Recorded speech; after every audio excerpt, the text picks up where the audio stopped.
All right, so today I'm going to do a video about vacuum lines. So when I started troubleshooting issues with my 95 Mustang, again, these instructions are only going to work through 94 and 95 Mustang. After they switch to the modular, the vacuum lines are all different, and the Fox bodies are different as well. So there's a ton of vacuum lines on this. So I will show you a video. I took off and replaced the vacuum lines on that are right here on the back side of the upper intake manifold. Show on this the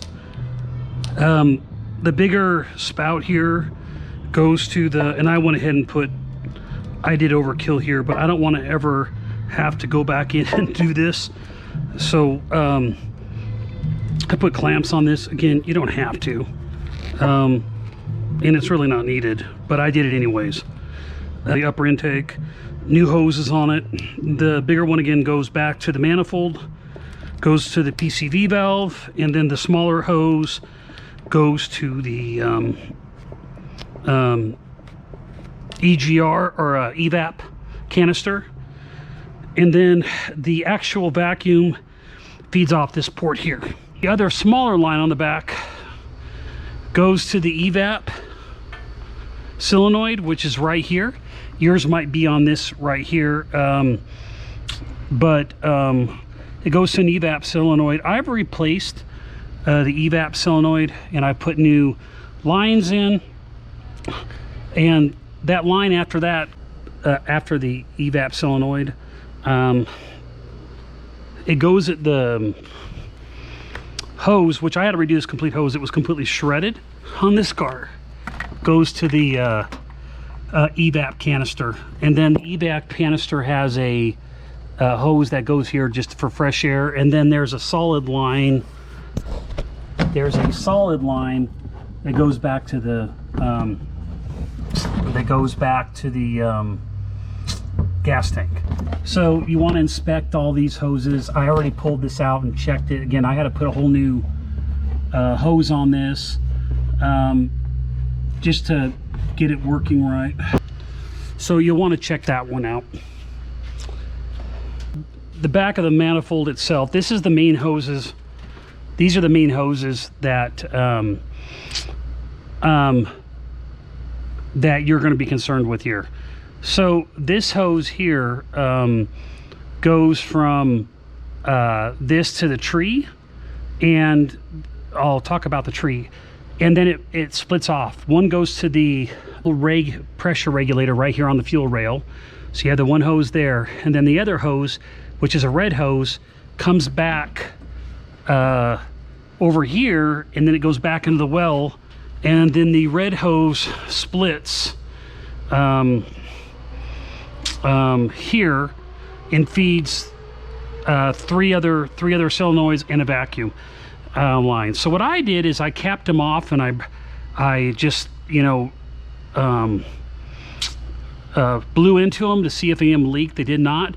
But what I did find, and that's why you see another line here, is I did find that the green one here, which the green one used to come back to the EGR valve, was actually plugged. So I had to run a new line. I could probably try to clean it up, but my concern was I also didn't want all that stuff going back in there. So this is your EGR, and your EGR vacuum line goes to this, and I'll explain the different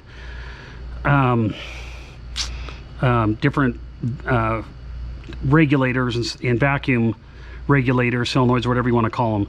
So, and I'll put this back together and explain it in more detail. So this red line goes through a vacuum system, and then or a reservoir, and then feeds the three different one's the EGR, one's the bypass, and one's the diverter.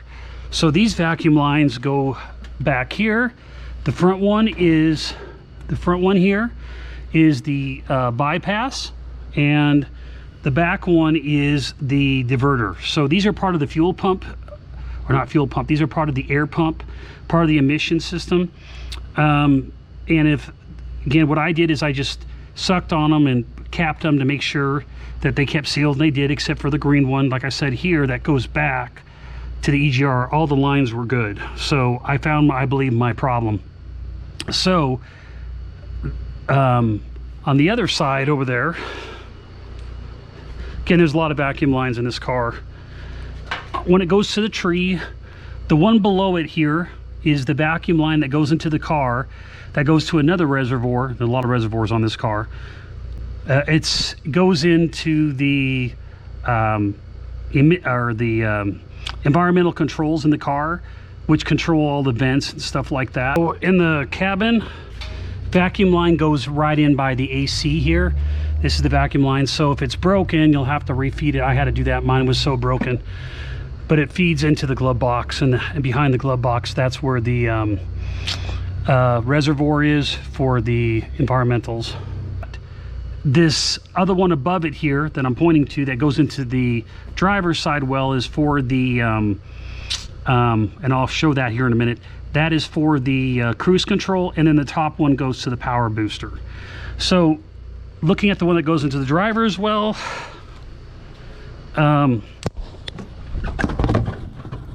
you can see the vacuum line there.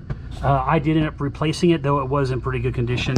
One hose goes to another reservoir, and the other hose goes to this, which this is the cruise control vacuum solenoid here. So where it really matters is, you know, you want to inspect all these lines. I did. None of them were brittle except for the main one here, which I replaced. But for the most part, the vacuum lines were good. So why I'm replacing the vacuum lines in the first place is the car was down on power at high speeds, or when you gunned it, the car would almost buck a little bit or stall a little bit depending on the situation. And then the car would throw a computer code, and then it would clear itself. Now I can't show the computer code because when I was doing the work, I disconnected the battery and forgot about that.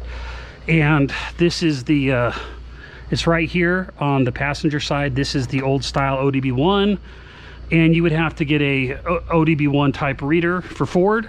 This is before they went universal to read the codes. So the codes I was getting was EGR vacuum errors. So which would make sense with the plugged line. So let's talk about the different vacuums. Okay, so again, this is the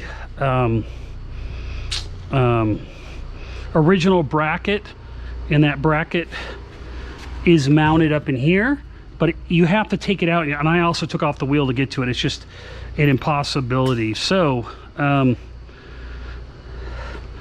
bracket goes in like that. The far one is the line that goes to the bypass, and that is and I'll put these on as I'm going here and make sure this is the new one. So this is the vacuum solenoid for the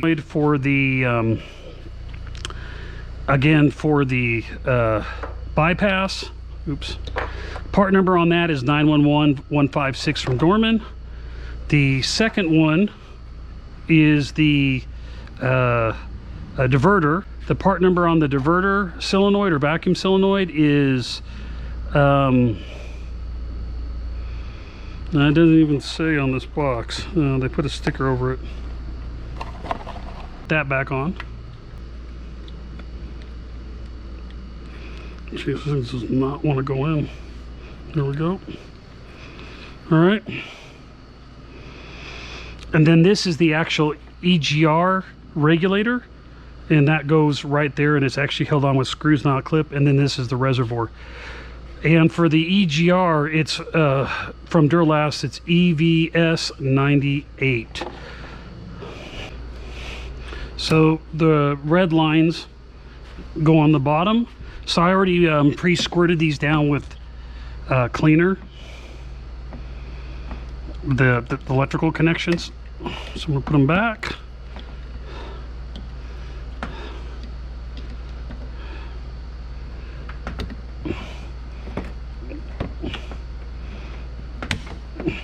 Okay,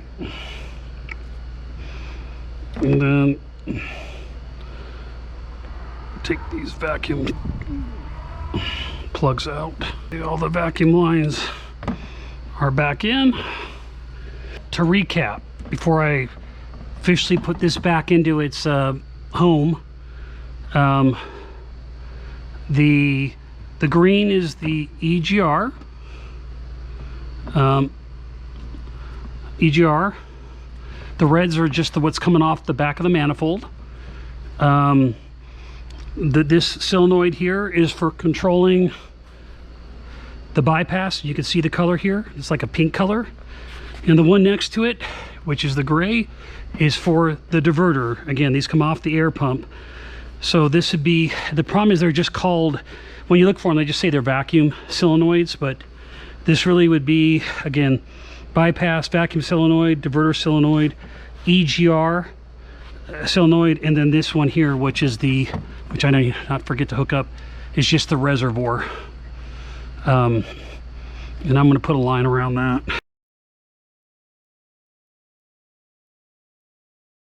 But again, that's where it is. 3 10mm bolts hold it up, and from that I'm going to put the wheel wells back on and go from there.